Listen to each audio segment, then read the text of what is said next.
देखिए सर, हम लोग बानर दल हैं और हम लोग बानर दल श्री राम प्रभु का बानर दल है। तो बानर दल के आगे कोई टिका है?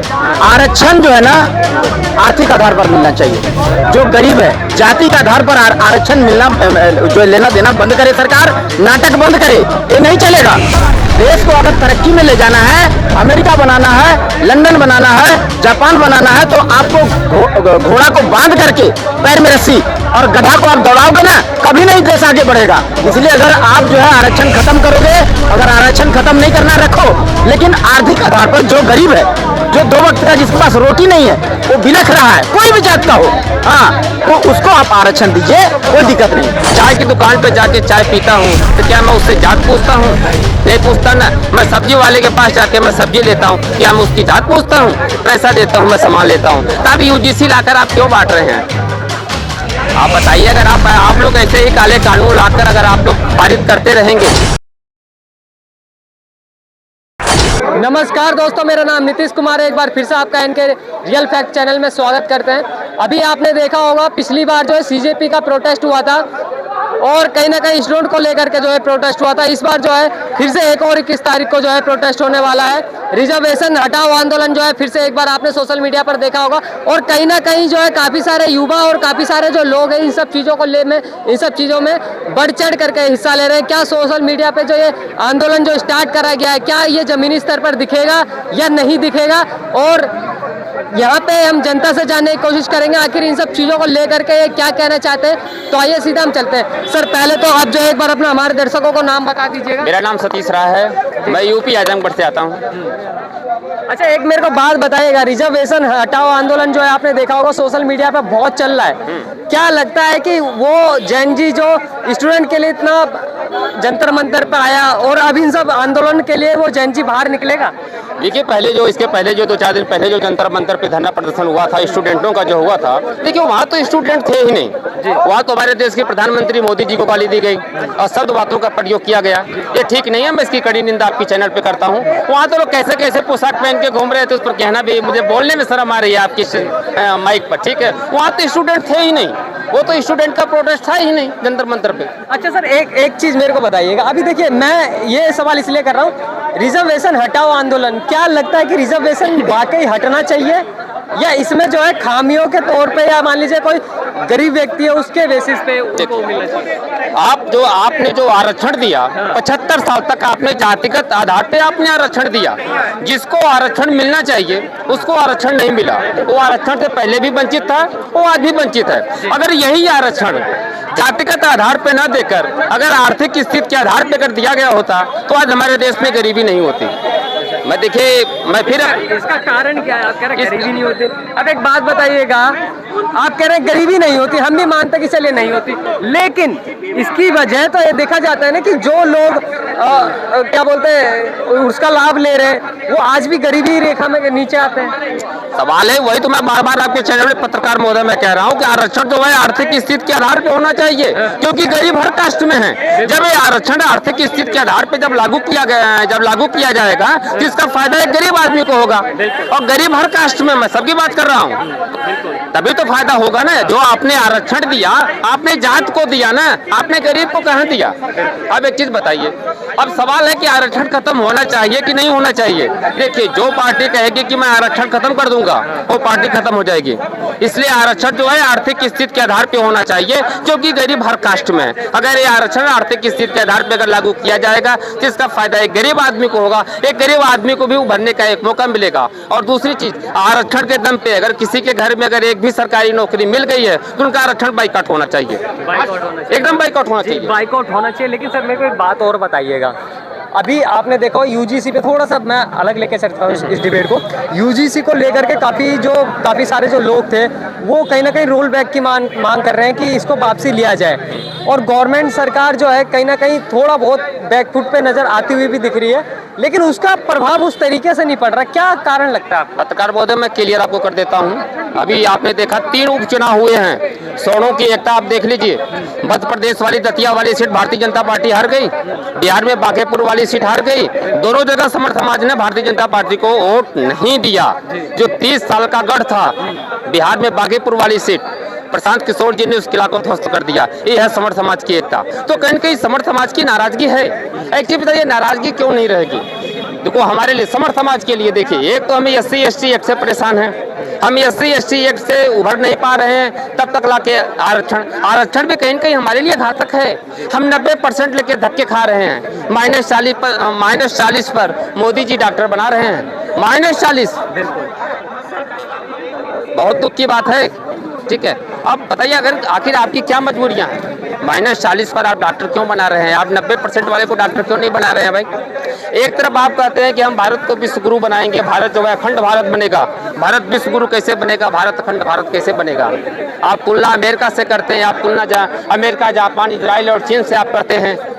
भाई अमेरिका, जापान, चीन, इजराइल में तो आरक्षण नहीं है, आपके देश में आरक्षण क्यों है? नौकरी में आरक्षण, प्रमोशन में आरक्षण, हर चीज में तो आपने आरक्षण दे दिया है। तो कहीं कहीं आरक्षण भी देश का बेड़ा गर्क कर रखा है। पत्रकार महोदय, आरक्षण भी देश का बेड़ा गर्क कर रखा है। तो वही है ना सर, अब युवा जो है सोशल मीडिया पे एकदम मुखर होकर आवाज उठा रहे हैं और उनका, हम देखिए, एक मैं जैन जी होने के नाते, एक पत्रकार होने के नाते, एक युवा होने के नाते मैं ये चीज़ का सपोर्ट करता हूँ, कहीं ना कहीं आरक्षण जो है हटना चाहिए। क्यों हटना चाहिए और मिलना भी चाहिए? तो हम, जैसा सर ने बताया कि जो गरीब है उनको मिलना चाहिए, ना कि जो है जाति के नाम पे मिलना चाहिए कि ये दलित है या सवर्ण है या जो भी है उनके नाम पे मिलना चाहिए। इस चीज़ के लिए मेरे कहने का मतलब पत्रकार महोदय ये है कि दिल्ली के उस पावन धरती से हमारे मोदी जी गरजते हैं, तो यहाँ ही नहीं विदेशों में भी गरजते हैं। सबका साथ, सबका विकास, सबका विश्वास, सबका प्रयास।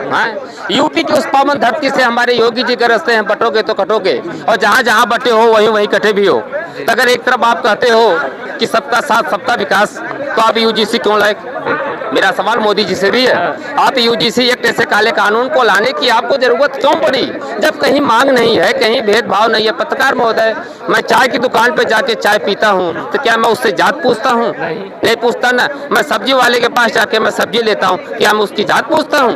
पैसा देता हूँ, मैं सामान लेता हूँ। तो आप UGC लाकर आप क्यों बांट रहे हैं? आप बताइए, अगर आप लोग ऐसे ही काले कानून लाकर अगर आप लोग पारित करते रहेंगे तो बताइए फिर हिंदू कैसे एक होंगे? भारत हमारा विश्व गुरु कैसे बनेगा? भारत जो है विकास की तरफ कैसे जाएगा? कहीं कहीं हिंदू जो है आपस में बटेंगे। सर एक सवाल करना चाहूँगा, अभी 21 तारीख को जो है फिर से यहाँ पे जंतर मंतर, वही एक जंतर मंतर जो इतिहास गवाह है, इसी जंतर मंतर पे फिर से एक और प्रोटेस्ट होने वाला है, यही वाला, आरक्षण को हटाओ। लेकिन क्या लगता है उसी प्रकार से बढ़ चढ़ के जो स्टूडेंट हैं और जो और लोग हैं वो बढ़ चढ़ करके यहाँ पे जंतर मंतर पे हिस्सा लेंगे और सरकार पर दबाव बनाएंगे?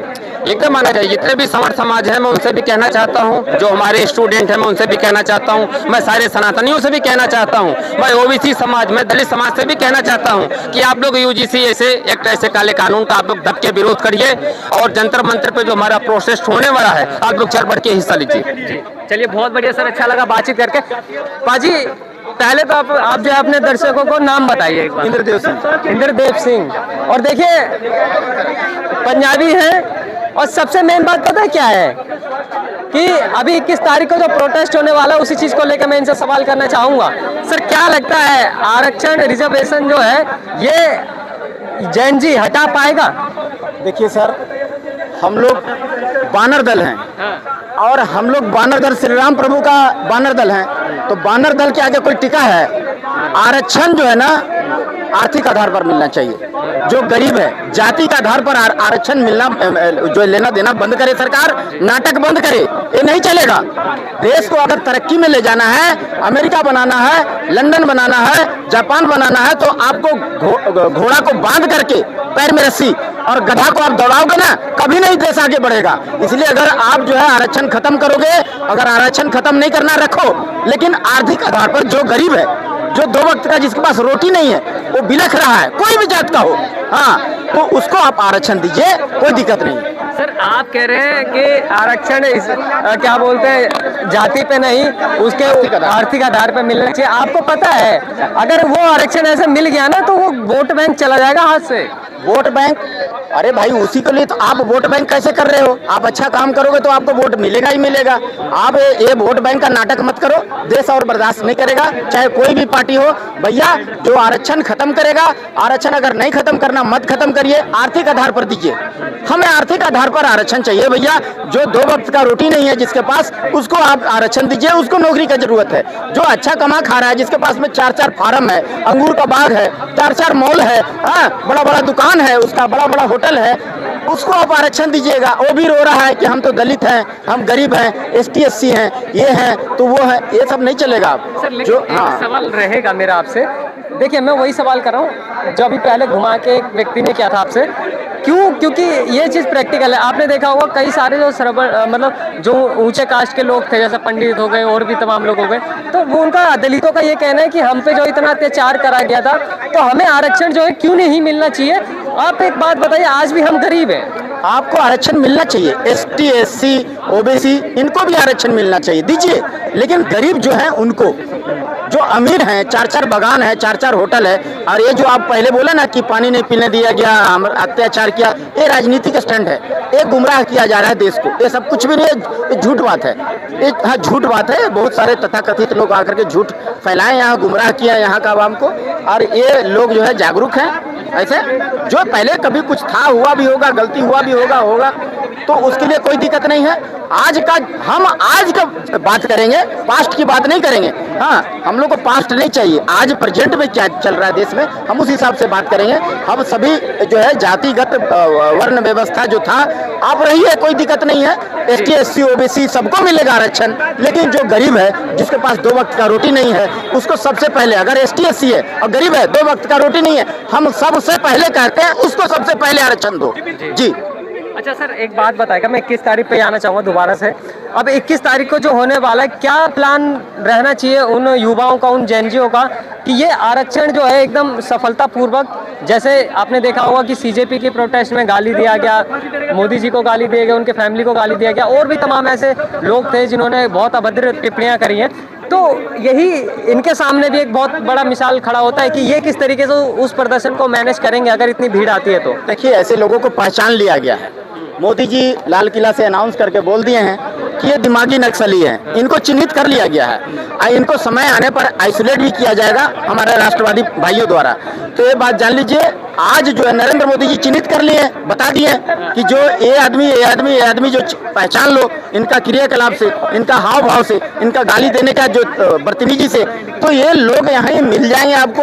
ये कोई नहीं है कि सिर में उसका जो 2 सिंग है या पूंछ है आप ऐसे पहचानोगे, आपको उसका बदतमीजी देश टुकड़े की करने की बात करेगा, उसी से आप पहचान लीजिए कि आतंकवादी माइंड का रहेगा, बोलेगा भाई 370 वापस फिट करना है, देश में जो सिस्टम है लॉ एंड ऑर्डर का, उसका जो हुलिया बिगाड़ना है, संसद भवन को उखाड़ के फेंकना है, तो समझ जाइए वो नक्सली माइंड है। चलिए पाजी, बहुत अच्छा लगा आपसे बातचीत करके। और देखिए, सबसे बड़ी चीज़ क्या है कि इन सब चीज़ों को लेकर के मैंने सर से सवाल करा और उन्होंने मुखर होकर के इन सब चीज़ों को लेकर के जवाब दिया। बहरहाल अब देखने वाली बात तो ये होगी कि 21 तारीख को क्या होता है। 21 तारीख को जिस तरीके से जंतर मंतर पे फिर से जो है इतने जेएनजी आने वाले हैं, और उसके बाद प्रशासन की किस तरीके से वहाँ पर जो है पूरी शक्ति होगी और किस तरीके से लॉ एंड ऑर्डर को मैनेज करा जाएगा, ये देखने वाली बात होगी। बहरहाल मैं इस वीडियो को यहीं खत्म करता हूँ। आप क्या सोचते हैं हमें जरूर बताइएगा। जय हिंद, भारत माता की जय।